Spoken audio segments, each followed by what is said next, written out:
Well, hello, everyone. This is Pat Lynch, and you are listening to the Career Pathways Podcast.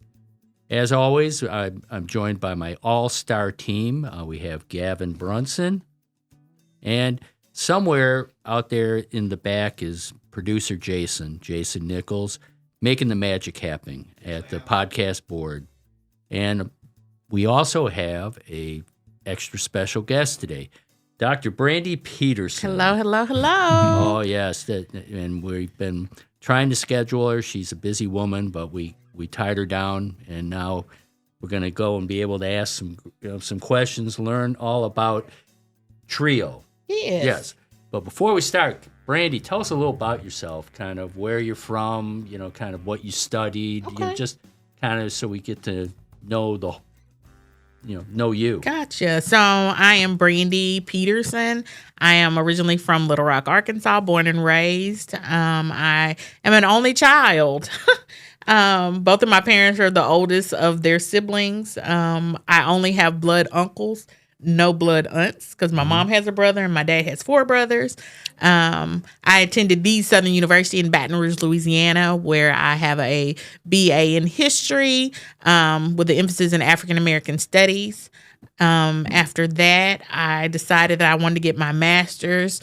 University of Arkansas at Fayetteville at the time, if you attended an HBCU, to get your master's, they would give you a fellowship scholarship that would fully pay for your master's degree. So I got a master's in healthcare administration from U of A, and I had kind of did a dual program with law, but I did not want to do the law. So I just kind of dropped that aspect of things and kind of went into the workforce. I moved to Atlanta, where I worked at Tyler Perry Studios as an operations manager for several years. That was very different working for a big-time movie production company. They shoot movies during the day, TV at night. So Mr. Perry made it where you didn't have to go anywhere. Right. We We had a private chef. We had a trainer for the gym. So I would get to work at 8, 9 o'clock in the morning. I wouldn't leave until midnight, 1 or so. So it was very different.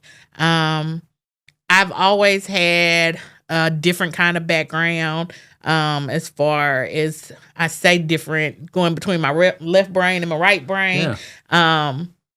So I've always wanted to do like art stuff. I grew up taking dance, ballet, tap, and jazz. I've taken dance since I was 2, from Joel Rumner, who was my tap teacher in Little Rock, and I used to call it country tap.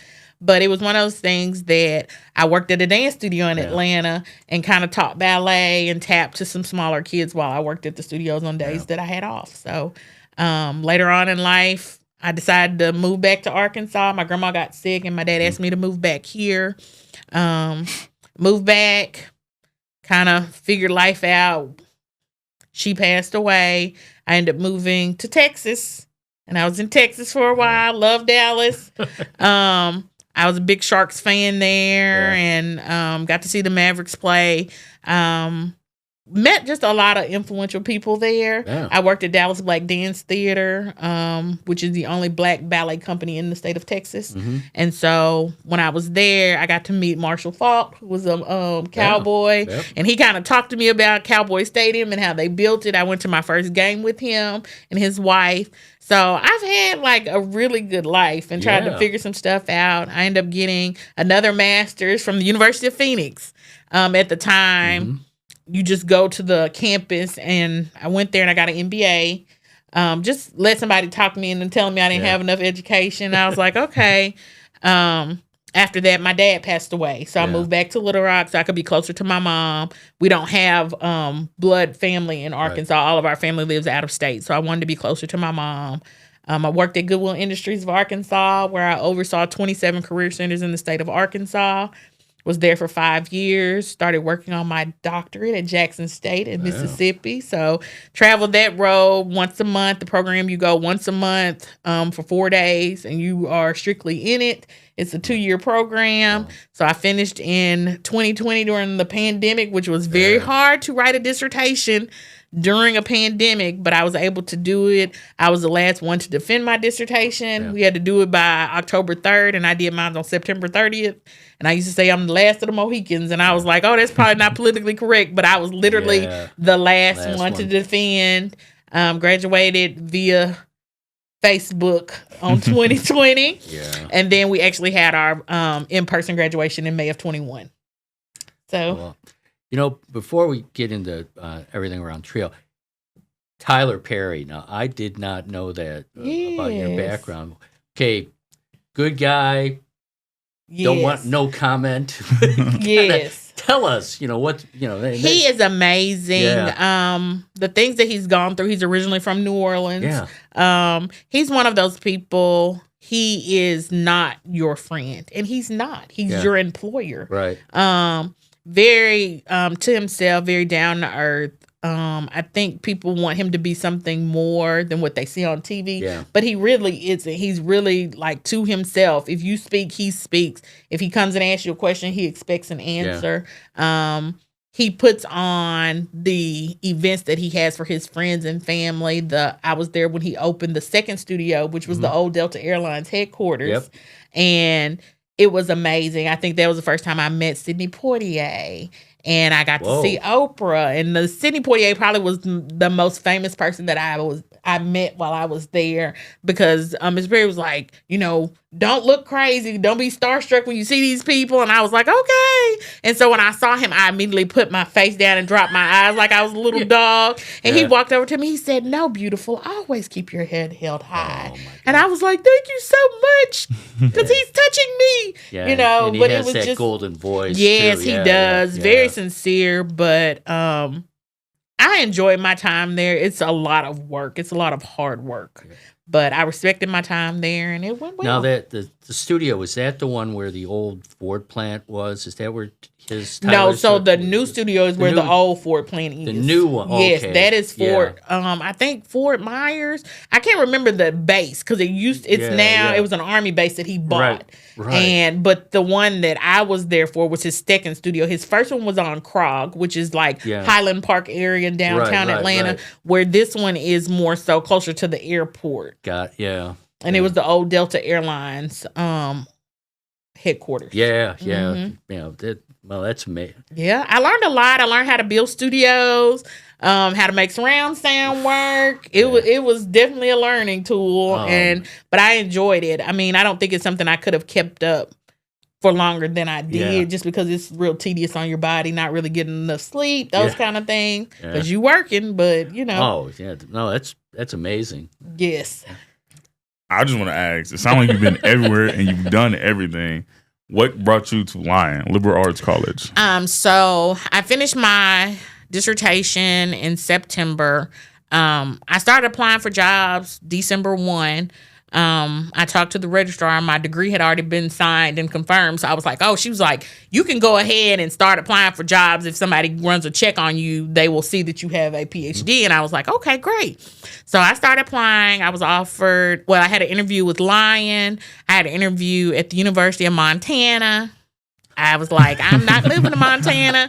And then I had put in a couple of applications at different places. So my first interview was at Montana, and I was like, okay. And it was really nice and everything. And I was like, maybe I just need to step out on faith and go to Montana. So then I got my call to interview at Lyon. And I was like, sure. It was a Zoom call. So I was like, okay. I met with Dr. Tavener, Corey Gobble, Rebecca Sharp, and at the time, the Dean of Student Life. And so I was like, okay, so we're going to do this. So, I mean, I feel like it was the worst interview of my life. Like, literally, my clock didn't go off on time, my alarm. I woke up, my hair was everywhere, and I was, like, trying to figure out what to do. I was trying to figure out a neutral place to, like, do my interview. Didn't have one. So I have, like, a lot of African artwork in my home. And so I have all this African artwork behind me, and I was like, well, it is what it is. It's just, we're going to do this. Interview went really well. I felt like it went bad. Dr. Taverner kept saying, well, you're going to have another interview. It'll be probably 2 or 3 more. And I was like, oh, okay. 2 or 3 more didn't happen. I got a call 2 days later offering me the job. And I was like, well, can I think about it?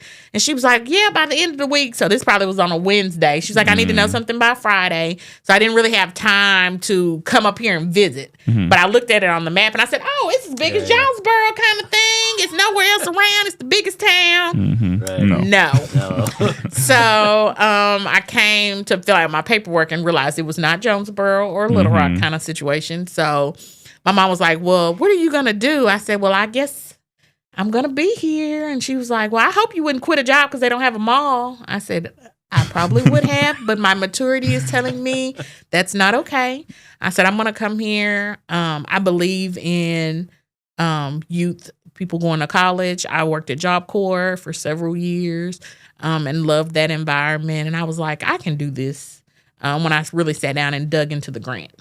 Okay. Yeah. So were you hired on as a teacher or like were you, because don't you dabble in like a little bit of everything? I do. So I was hired on as the director of Apple, which is our Upward Bound program. It's that Upward Bound Classic program here, affectionately known as Apple. And I was offered a teaching position because they knew I had an MBA to teach human resource management. And then they wanted me to teach a special topic, so I picked diversity in HR. So, yeah. So originally I was just regular old director here.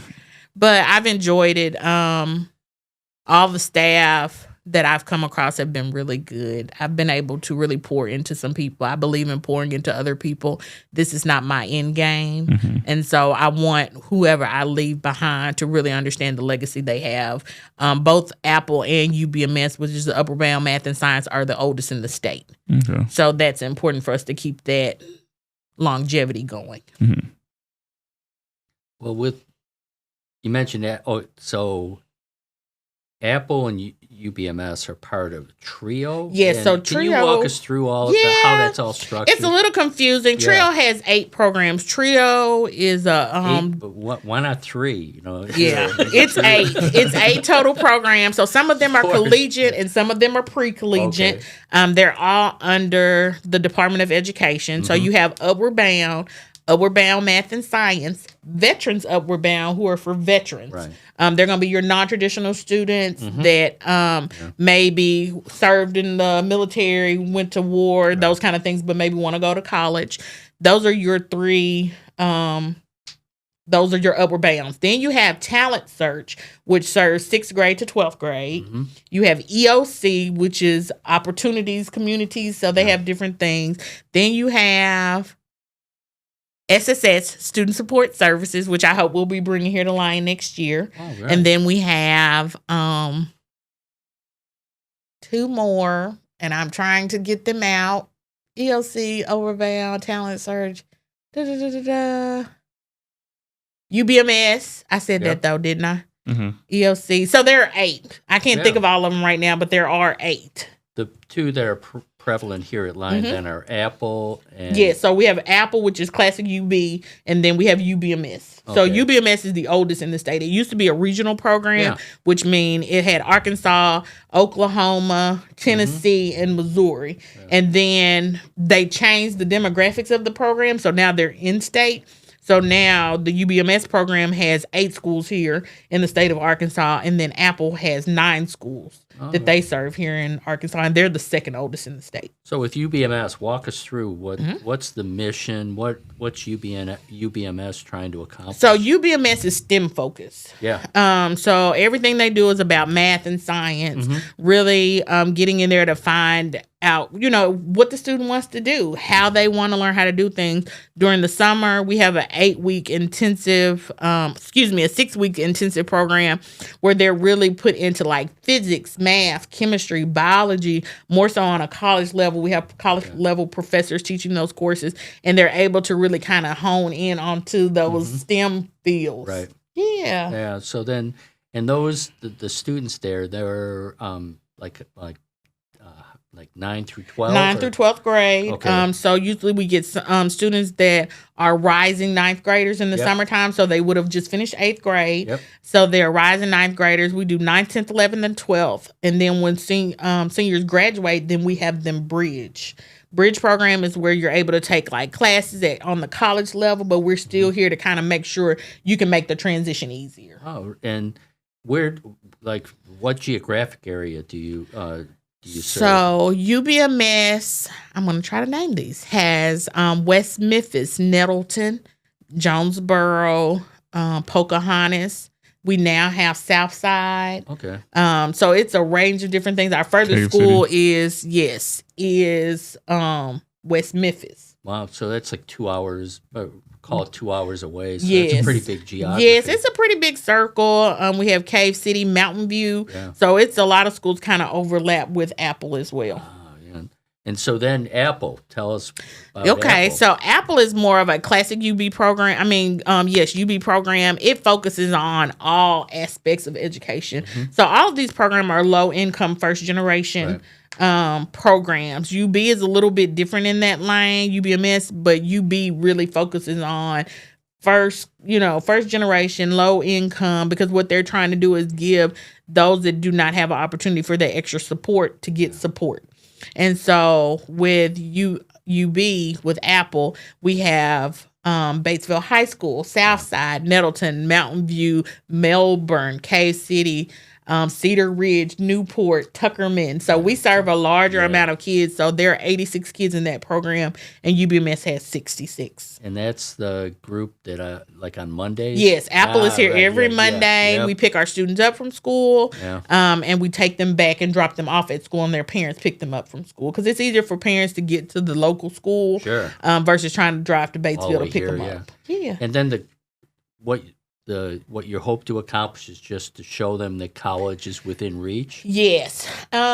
So we have a lot of different programs in Arkansas. We have Arkansas Challenge, which is a huge scholarship here. And you would think, just apply. Yeah. It's free money, but a lot of students don't apply. Yeah. By this being considered to be a rural area, we don't have as many of the resources as a Little Rock might have. So here we're kind of able to give them a more cultural view. So we do cultural events. We've taken them to see Hamilton last year. Whoa. We take them out of state. Gavin's They have gone. Who was that? Apple? Apple went to see Wow, that's Hamilton. crazy. Yeah. Okay. They went to see Hamilton.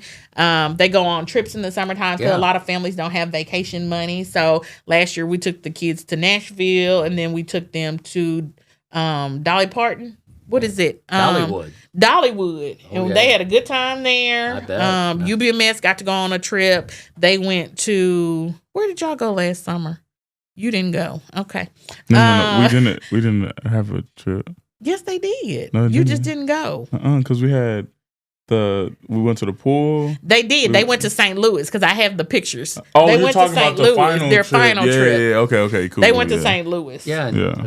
2 years ago, what group went Boston. to Boston? Yes. Yeah. UBMS went to Boston 2 years ago. Yeah. And it was really fun. So every year, I think New Orleans is the pick this year. Whoa. Really? Yes, so they're super excited about going to New Orleans. Gavin's on board for that I'm one. good. I am. I'm I gonna go love that New one. Orleans. It is. I just I had a conference there. I had a conference plus my board meeting was there, which I was like, this is perfect. I'm in New Orleans during Mardi Gras, yeah. so I went to school down there. So I have a lot of friends and family there. So it's Wow. amazing.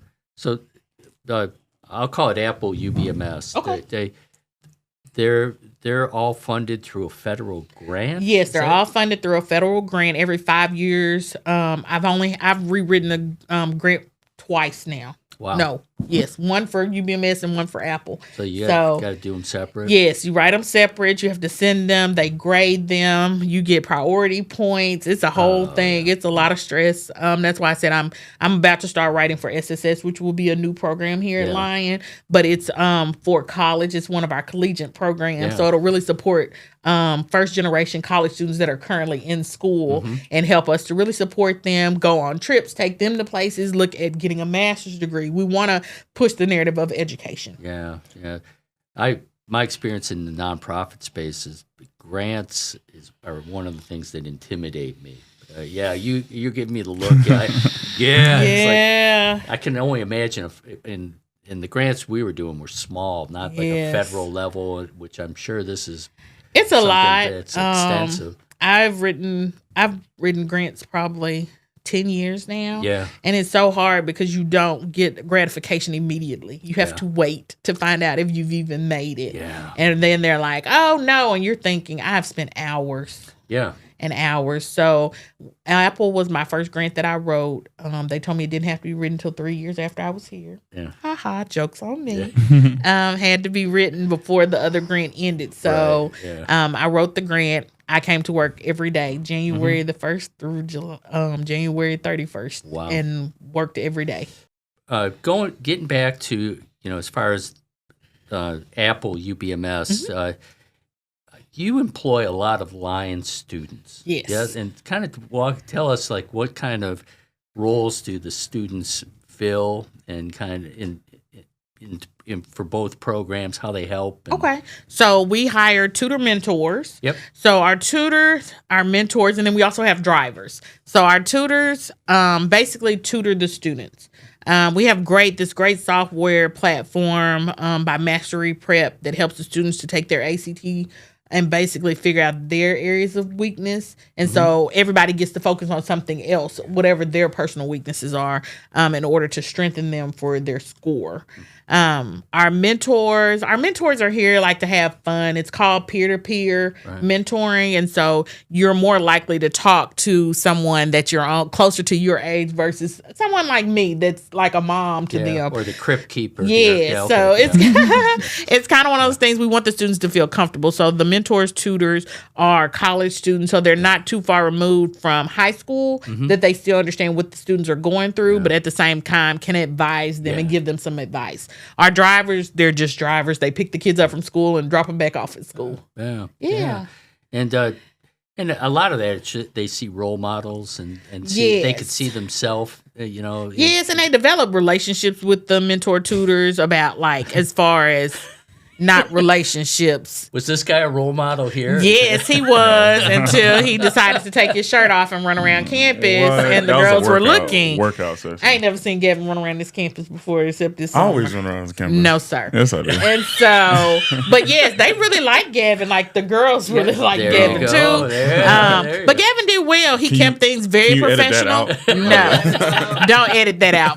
Gavin kept it very professional and was able to do what he needed to do, and we enjoyed having him during the summer. Excellent. And you're hiring then this summer? Yes, we are hiring again this summer. We're doing things a little bit different. UBMS and Apple will kind of merge together during the summer in order just to help the students out and to help me out. Right. It's very hard for me to go between two programs. I get here at about 8:30 every morning. I usually don't leave till 10:30 or 11, which is a lot. And then if somebody calls me because a student is misbehaving, then I have to get up and come back to campus. Yeah. So I'm here Monday through Sunday. Yeah. And it is a lot. Yeah. So hopefully by us combining things, we're able to get more bang for our buck.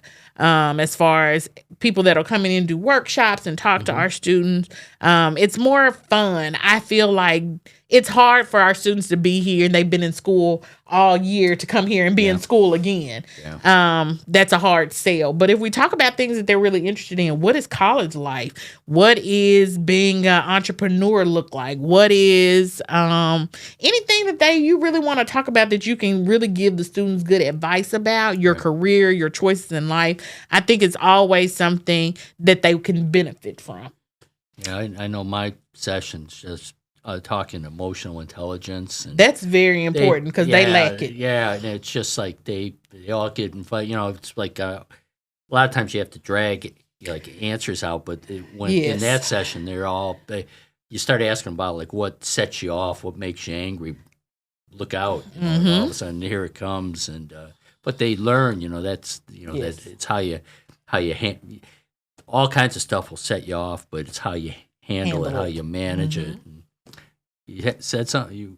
Had You got something, something? Gavin? Okay, yeah, I got two things. One to Yeah. piggyback off that and one to backtrack. Yeah. For our audience, can you explain what the first generation college student is? So a first generation college student is when no other generations before yours has attended college. So like if your parents don't have a degree, or sometimes if your grandparents, but it usually depends. A lot of people will come from a one parent household, and that one parent might have a degree, then that's your parent has a degree.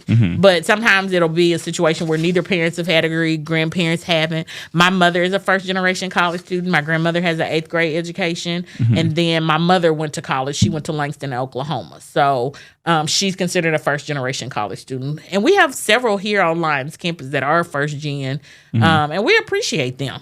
Really?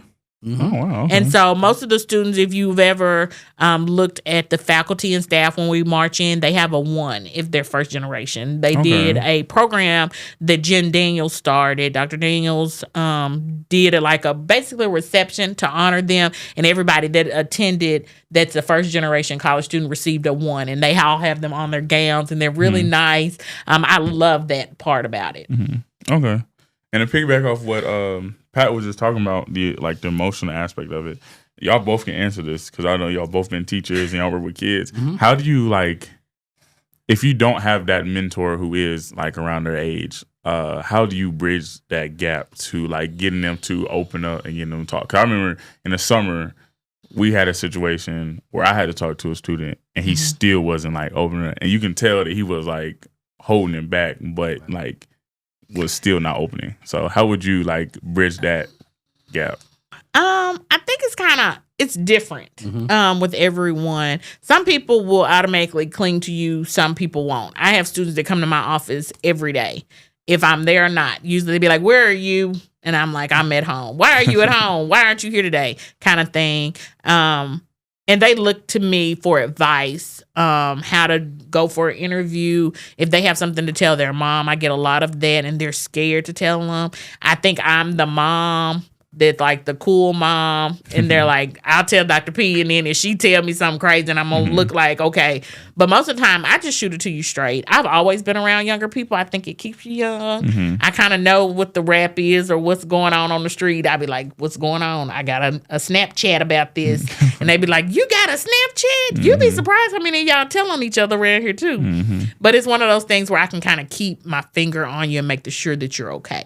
And when I don't know that you're okay, you know that I know something is wrong, because I'll ping you and be like, "What's going on? Gavin, tell me what's going on. You ain't acting right." Because I learn your personalities. And sometimes I just sit back and watch. And sometimes when I know you're doing something extra, I don't say anything, because I know that you're an adult, and I have to allow you to make a mistake so you can learn from it. Okay. And then when you're ready to talk to me about it, then I'll address it with you. Okay. So would you say, so you said you were the cool mom. But you said you can okay, I can say that. But you said you said you can be strict if you need to be.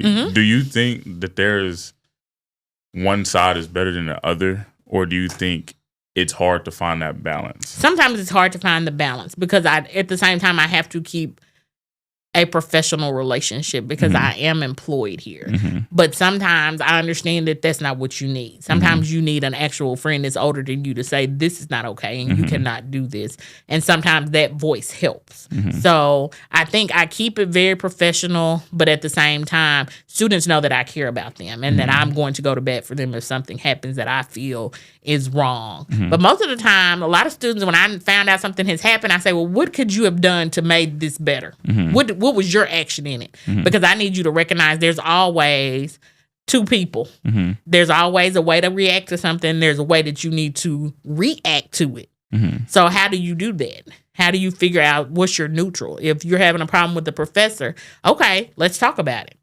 You can't change somebody else. The only thing you can do is change yourself. So what do you need to do to adapt to the situation? This person has your grade in their hands. So what is it that you need to do to fix it? Because I can call over there and talk. There are several professors I've had to call. "Hey, this is Brandii." And they be like, "What's wrong?" And I'd be like, "Such and such is calling. He's concerned about his grade. Well, he didn't show up for class 4 times last week." "Okay, thank you for letting me know. I don't need to know anything else." If there's a way I can help Me and Patrick, I've called him to ask him to help students with their businesses. When I'm trying to get something done, you just learn who you can depend on to kind of help you and fix things. But I definitely would say it's an even keel sometimes. Sometimes I let you be whoever you need to be for that moment. But if I see it's getting out of control, then I'm going to come here. And you know my face when I say come here. And it's different from like, oh, hey, what's going on? You know, if I'm playing with you, there's a specific way that I handle people. So, okay. Pat, you got anything to add to that? No, just, well, one, she's much hipper than me. I have to give up the hip stuff. I just, and part of that is I don't take myself all that seriously.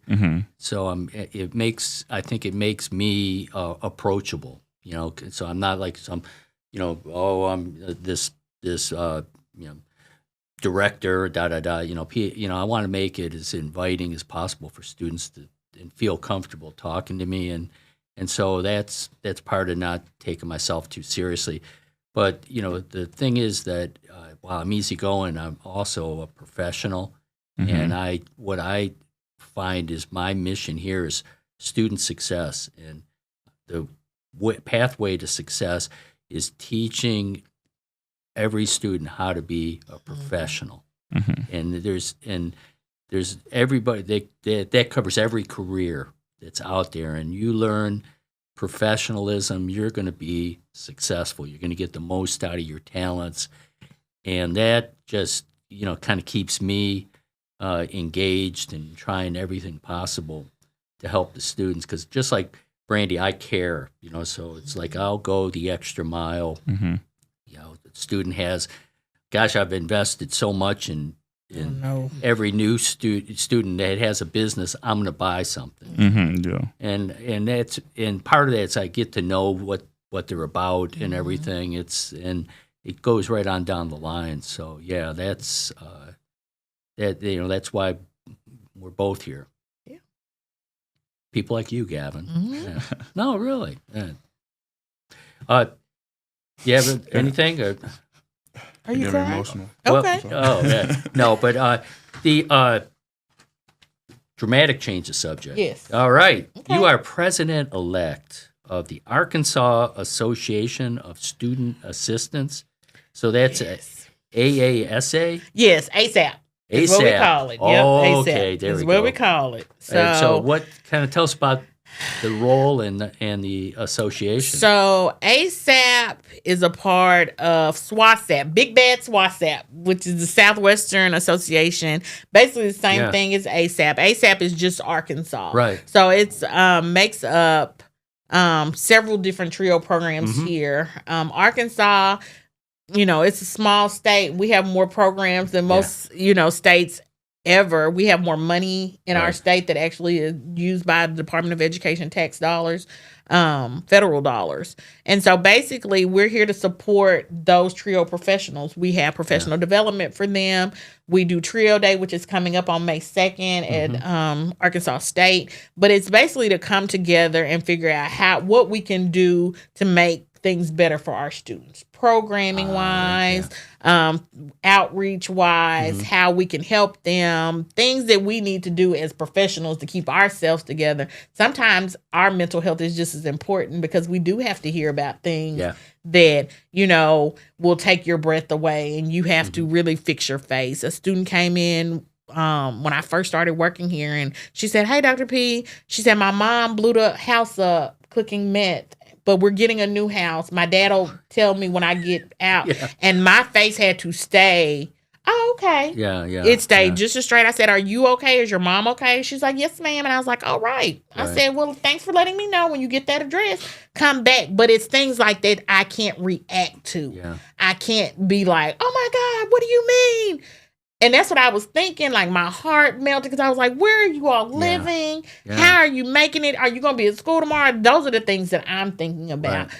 But these are the kind of situations my kids are in. My kids are in situations where they don't know if their parents are going to show up. Right. They don't know where their next meal is coming from sometimes. It's one of those things where it's just hard. And we have to figure it out. And that's what we basically do. And sometimes that will require me to call other professionals, be like, hey, got this situation. What do you think? Do you know anybody? What can I do? Well, those professional associations are great because you can trade best practices. Definitely. You have somebody that's in your shoes in a different institution, and they may have that great idea you've been searching for. And I've been involved in a whole bunch of different ones over the years. And I was really surprised that I won. So it was a tough. It is kind of tough election. Tough campaign. Okay, it is. Was there any ballot stuffing? Yes, I did. No, but what I did is I made like candy bags and I made push cards with all of my accolades in Trio. And I stapled them and put them together and put them in the actual bags, the giveaway bags, or their. What do you call it? I guess your conference gift. And I put it in there. And so people saw it. Right. And then, while I was there, I was like, hi, I'm Dr. Brandii Peterson. It's great to meet you. I would love for you to vote for me. I want to take us to the next level kind of thing. So I've never won an election ever that I've ever done. Like literally from elementary school on up. I've never won one until now. Yeah, so you hit the lottery. I did. I was so proud of myself. But I was kind of sad. The guy that I was running against dropped out when he found out I was running. Really? He did. And that's what everybody said. You are very intimidating, Brandii. Like you are. I presented at every conference we've had since I've joined Trio, since I've been here at Lyon. I always present. So you're the director. Now what? Mm-hmm. Like you think about this stuff. You want to apply. You want to be a director. But what are you going to do when you get the job? Mm-hmm. Are you going to do the same things that you've been doing? Right. Are you going to try to change the program for the better? When you think about how old these programs are, they're 50 and 60 years old. Nobody wants to do the same thing people were doing 50 years ago. The students have changed just during COVID. Yeah. Our kids are completely different. Mm-hmm. They don't know how to communicate well because they've been like closed off. They want to text all the time. It's so funny. I'm like, put your phone down. We're having family time. Yeah. Family time. So, and they get sick of me saying that. But like little stuff, when people come around, I don't know, I'll be like, stranger danger, stranger danger. Yeah. And they be like, what is that? I said, when strangers come around, you start saying stranger danger so that I know you need help. Right. So it's just teaching them things like that and making it fun. I remember my childhood was fun. We had McGruff and Smokey the Bear. Yeah. They don't know any of these people. No. Kids these days. I know, right? They were the best. Like you had good stuff on TV to like help you be a safety person. Mm-hmm. So all kids were like safety people. You had McGruff, he was the safety dog and taught you how to. He worked with the police, and you were like, okay. Is Smokey even Smokey? Smokey the Bear? Didn't they change it to a fox? No, he's still out. I thought they changed it. Oh, okay. What's the fox name? They're rumoring that like Smokey, like can't use Smokey. They can't use the name Smokey or some because Smokey, because that's what it was, a forest fire. Yeah. He was like to protect you against forest fires. That might be a Google search. That's going to be a search for. I guess so. Kind of one thing occurred to me or a question to ask on Apple and UBMS. They're federally funded, so it's a grant. Yes, and that's through the Department of Education.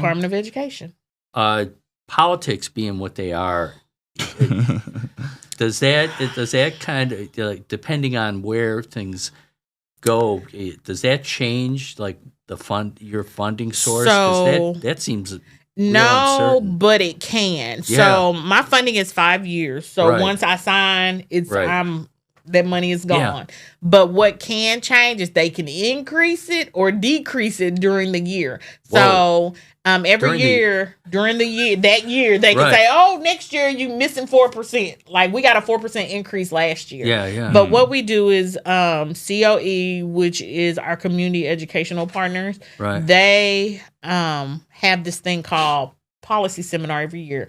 I'm going this year. We go during spring break and we march on Washington. We meet all the congressional partners, sit down and talk to them on why TRIO is important. Yeah. Why we need to keep funding these programs. They've cut a lot of educational Department of Education funding over the last few years. TRIO is one program that they have not cut. They know that it's a need. Many of them are first-gen low-income students. Perfect, yeah. So it really helps them to understand. They've come from small rural areas. Tom Cotton is from a small area. Yes, he is a Yale or Harvard graduate, but he's from, I think, Dumas or one of those smaller countries. Yeah. I mean, cities. Yeah. And so he understands the need. So we sit down and we meet with the congressional partners and talk to them about, you know, what our needs are, what's going on. Our students write letters to them to say how much they appreciate them for keeping TRIO going. If it wasn't for TRIO, they would probably be selling drugs or at home or doing things they weren't supposed to be doing. So the political climate is pretty crazy right now, but at the same time,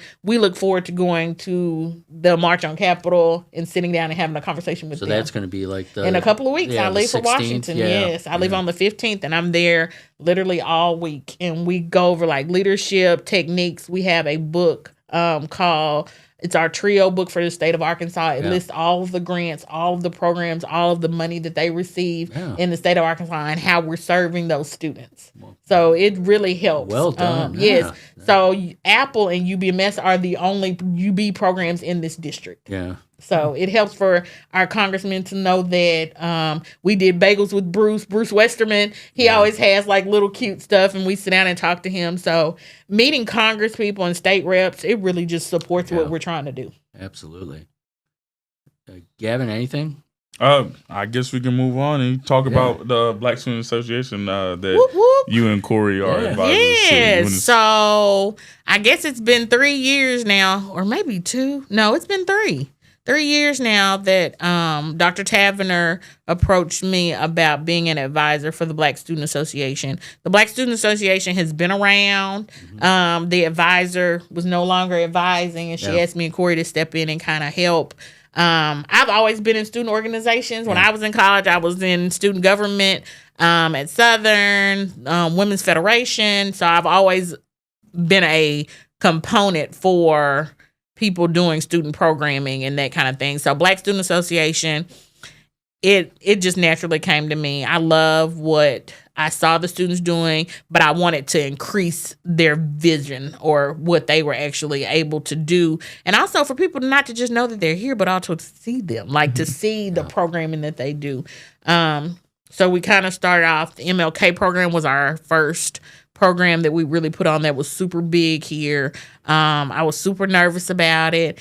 Gavin, you were a part of the MLK program. Some of the young men recited the Martin Luther King Jr. I Have a Dream speech, which was amazing. Things went really well. They were on the front page of the newspaper here in Batesville. And today we just had our second one. So we're trying to make things happen. We have our Black Student Gala is on March 9th. So right now we're just looking for funding. I'm really having to tap into my advancement life, which is not as good as it can be, but just reaching out to donors to see if they can sponsor tables. Because the point is so that students don't have to pay for tickets. We want the students to come for free and enjoy themselves, but also have parents to come and other people in the community so they can see what we're doing here at Lyon. Oh, man, it's awesome. One thing, when you talked about Tyler Perry, I got all starstruck. So I was like, I started going off on that. But you before coming here, you were with Goodwill. Goodwill Industries of Arkansas. And I think most people think of Goodwill as, dropping off, used clothes and all that. But it's so much more than that. Goodwill is so much more than that. So Goodwill is like, you've been to one Goodwill, you've been to one Goodwill. Goodwill Industries of Arkansas is the only Goodwill company in the state of Arkansas. That is very advantageous of them because most states have it split. They'll have like a Goodwill of Louisiana and maybe a Goodwill of New Orleans. So they're split up. But Arkansas actually owns the entire state of Arkansas. And so They have 27 career centers where people could go in, and they had computers where they could look for jobs. We would host hiring events. Also, companies would come in and they would host where they would take interviews and interview people right on the spot and hire them. We were really big in helping with the recidivism rate here in Arkansas. I've gone into prisons to talk to people that are going to be released soon as to what is their plans. Like, it's almost like, I ask my college students, what is your plan when you leave here? Same principle. When you're in prison, what are you going to do? Like, what is going to be your next step to make sure this doesn't happen again? When I left Goodwill, ours was at 9%, which is really good. The state as a whole is only at 3%, but all of our people. Meaning what? 9% meaning 9% of the total people that we helped did not go back into the system. Oh, well, okay. And so we were able to really help. And I know that doesn't sound like a big number, but a lot of times when you don't have any other training, you go back to what you know.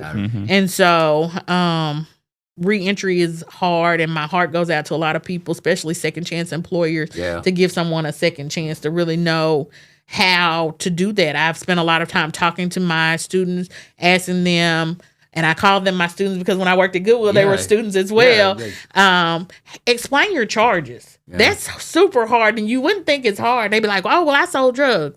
No, explain to me what happened. And they can say, well, I was out going to pick up milk for my daughter, and I had drugs in my car, but I thought I got rid of them, but they were still there. The police pulled me over. I had a weigher in my car, so I got not only drugs but contraband, all of these things, and it was my second time getting it caught, so I went down for it. Okay, so you're a salesman. That's what I have to take out of it. So you know how to sell things. Okay. So I have to call second chance employers. We would call them. I would have meetings with them. Basically, the way Goodwill worked is we would pay for them to go and work somewhere for 6 weeks. And if you like them, you can keep them and they'll transition to your payroll. If you don't like them, they come right back with me and I find them another place. So it's it's a win-win situation. You get free work, for free labor for 6 weeks to see if this person is going to be somebody that jails, if they're going to have some habits that I need to be aware of. So I did that when I first started there, just kind of transitioned into the career centers, training my career specialist how to go out and have conversations with second chance employers, how to have a regular conversation with somebody hiring, how we can make their hiring experience easier. You go out, people spend millions of dollars to hire people. Robert Half is a big company that spends millions of dollars. What they don't spend, they get millions of dollars to hire people for other companies. Well, Goodwill is free. We'll do it for you for free. Yeah, and it takes a special kind of employer too. I was involved in the special needs community in Atlanta, and there were a lot of employers the same way. You have Publix, Kroger, the hospitals, Home Depot, and they have to make certain accommodations for those individuals to be successful. Yes. And we have those programs. Goodwill has that too. We have disability programs, and where we're taking students and teaching them how to live on their own, how to go on an interview, and sometimes accompanying with them, but understanding how to put your best foot forward, what that looks like. So Goodwill definitely really raised me in the manner of understanding what people go through and having that emotional connection to understand what it takes to keep them out there and keep families together. And so working there and then having my background working at Job Corps, which is very different. Job Corps is like high school 2.0. So, people come there, they get a trade, got high school diploma, GED. We have kids that are sent there by the state. Parents can't control them anymore. Sometimes just needing to be in a different environment because the environment they're in is bad. It's so very different. And I was a residential counselor, so I had 75 boys that I was responsible for. And I mean, the boys knew when they saw me coming, they'd be like, Miss P coming. They clean up, straighten up. I remember I broke up a fight and tore my ACL. And the minute that I got kicked, the boys were like, Miss P is hurt. Stop.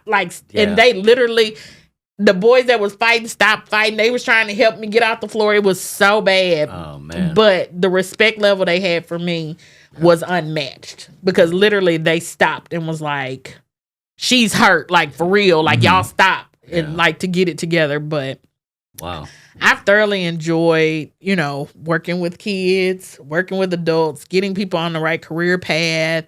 And, I appreciate you for having a career services here, because that was something we had it at college, but it wasn't like for real. Like they usually just do like internships or externships, and so people be gone for a semester kind of thing, but nothing like to really rehab you and get you ready for while you're in school you could be doing this to get better kind of thing. It would never be anything that's more so here to support them. Well, thank you. One thing just to wrap up, this is a Career Pathways podcast, and so Brandii, what career advice would you want to give to current Lyon students, prospective Lyon students? Kind of, what parting words would you tell them in terms of how to manage their college career and their career after college? Enjoy college. And college was the best years of my life. Enjoy it. Don't wait till your senior year to start preparing for adulting. Amen. Adulting, I don't even know how to say it any other way, but it's ghetto. It's not cute. It's not fancy. It's not the life of the rich and famous. Like, there will be days. I remember my first real job. I could not even afford regular stuff. I used to live to work for my paycheck because I used to go to Texas Roadhouse and they had a steak, salad, and a baked potato for $9.99. I had $10 and literally I would go rent a movie, because we rented movies. Blockbuster is my area zone. So we would go rent a movie and I would go home and watch the movie probably 3 or 4 times to get my money out of it. Yep. But that was my life. Like, it is not easy being on your own. There will be days you will cry and be like, I don't know what I was thinking about. But keep moving forward. Keep trying. Keep seeing your goals. Figure out how to make them work. Your 20s are not going to be what you think they are. Your 20s are not full of parties and stuff. Your 20s are trying to really figure out who you are. People always say, oh, in college, you figure out who you are. No, you don't. That's kicking it. That's like right before it hits you. Fun time, and then it hits you, and you're like, whoa, I'm broke. I can't sleep on my mom's couch anymore because she's expecting you to be an adult. They're expecting you to go out and figure the world out at this point. You're educated. Go be educated. But that's easier said than done. So I would say definitely, enjoy while you're here. Get ready before you leave. And then just be steadfast and don't fall apart when the hard times hit, because they are coming. Well, no better way to close out this podcast. Thank you so much, Thank you so much for having me. This has been fun. Oh, absolutely. So this is Pat Lynch, and before we wrap up, we always have the whole crew say goodbye. See you. And goodbye. Wait, say something, Jason. Way in the back. Peace out, guys. Okay, Jason's peacing out. So thank you all for listening to this podcast. Please stay tuned. We always have a weekly podcast with a lot of other interesting guests. Once again, thank you, Brandii. Yes. It was long overdue, and it was well worth it. Yes, and shameless plug, if you have anybody out there that's interested in being a part of the Apple UB program or UBMS program, please feel free to give me a call or stop by my office. My information is located on the Lyon website. Thanks. Awesome. Thank you. Goodbye.